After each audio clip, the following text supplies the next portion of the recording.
আর 5টা দিনের মতন একটা সাধারণ স্বাভাবিক সকাল।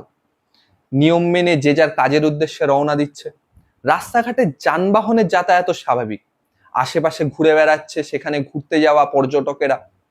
কিন্তু সেখানের মানুষ হয়তো বুঝতে পর্যন্ত পারেনি কিছুক্ষণের মধ্যেই পাহাড়ের উপর থেকে আসা মাটি, কাদা, জল আর পাথরের একটি বিশাল বড় ঢেউ নিমেষের মধ্যে কেড়ে নিতে চলেছে তাদের জীবনটা। আপনাদের সাথে কোনো সিনেমার গল্পের কথা বলছি না। ঘটনাটি ঘটেছে নেপালের রাসুয়া জেলাতে।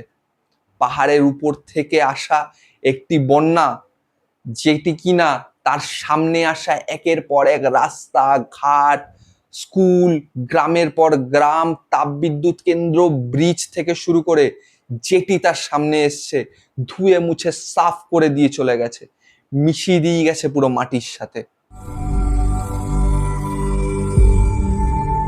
সত্যি কথা বলতে সকালবেলা থেকে বিভিন্ন খবরের চ্যানেল আর সোশ্যাল মিডিয়া প্ল্যাটফর্মে যে সমস্ত দৃশ্য সেই নেপালের ওই জায়গাগুলোর দেখেছি, বা সেখানে ঘটে যাওয়া মানুষগুলোর সাথে কি হয়েছে, যারা কিনা ওই বন্যার প্রকোপে পড়েছে তাদের সাথে কি হয়েছে, সেইগুলো এক একটা দৃশ্য দেখেছি, গায়ে কাটা দিয়ে উঠেছে। আর ভেবেছি যে এইরকমও হতে পারে কি একটা বন্যার কারণে।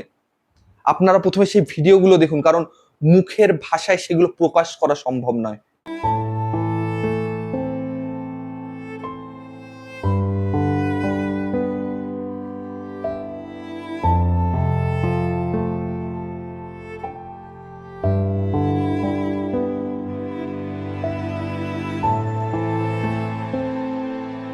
দেখলেন তো আপনারা কিরকম ভয়ানক পরিস্থিতি হয়ে উঠেছে সেই জায়গায়।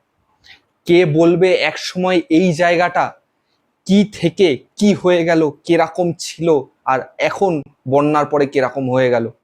এই রকম একটা ভয়াবহ দুর্ঘটনার পিছনে বিশেষজ্ঞরা মূলত দুটি কারণকেই দেখছে।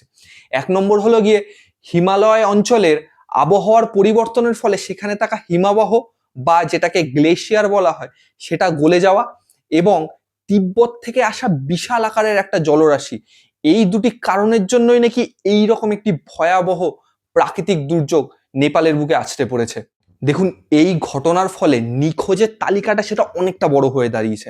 যেমন নেপালের নিজস্ব বেশ কিছু নাগরিকদের খুঁজে পাওয়া যাচ্ছে না, সেই এলাকার যারা স্থানীয় বা সেখানে যারা গেছিল। সেরকম আমাদের ভারতবর্ষেরও প্রায় শতাধিকের বেশি মানুষকেও সেখান থেকে খুঁজে পাওয়া যাচ্ছে না। এমনকি বিদেশি যে ট্যুরিস্ট বা পর্যটন যারা রয়েছে তাদেরকেও খুঁজে পাওয়া যাচ্ছে না। এইরকম একটি লম্বা চওড়া লিস্ট রয়েছে যেখানে এখনো অনেক মানুষকে খুঁজে পাওয়া যাচ্ছে না। কিন্তু নেপালের সেনাবাহিনী এবং নেপাল সরকার যথাসাধ্য তাদের চেষ্টা করে যাচ্ছে তাদেরকে উদ্ধার করার জন্য। নেপালে ঘটে যাওয়া এই ভয়াবহ দুর্ঘটনার ফলে কিন্তু ভারতের কপালেও একটু চিন্তার ভাঁজ দেখা যাচ্ছে।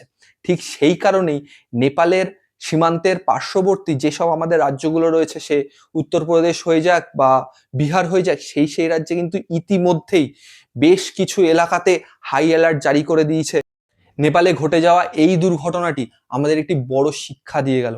আমরা বিজ্ঞান এবং প্রযুক্তির সহযোগিতা নিয়ে বড় বড় বাঁধ বানিয়ে আমরা হয়তো জলকে আটকাতে পারি, উন্নয়নের নামে আমরা হয়তো জঙ্গলের পর জঙ্গল কেটে দিয়ে সেখানে রাস্তা থেকে শুরু করে কলকারখানা করতে পারি, কিন্তু প্রকৃতি যখন তার রুদ্র রূপ ধারণ করে সেই সময় কিন্তু কোনো বিজ্ঞান, কোনো টেকনোলজি, কোনো কিছুই কিন্তু তখন কাজে আসে না। নেপালে ঘটে যাওয়া এই ভয়াবহ দুর্ঘটনাটি কিন্তু শুধু নেপাল পর্যন্তই সীমিত নেই। এর প্রভাব আছড়ে পড়তে পারে কিন্তু উত্তরপ্রদেশ, বিহারের মতন রাজ্য থেকে শুরু করে আরো অন্য ভারতবর্ষের রাজ্যগুলিতে। সেই জন্য নিজে সতর্ক থাকুন।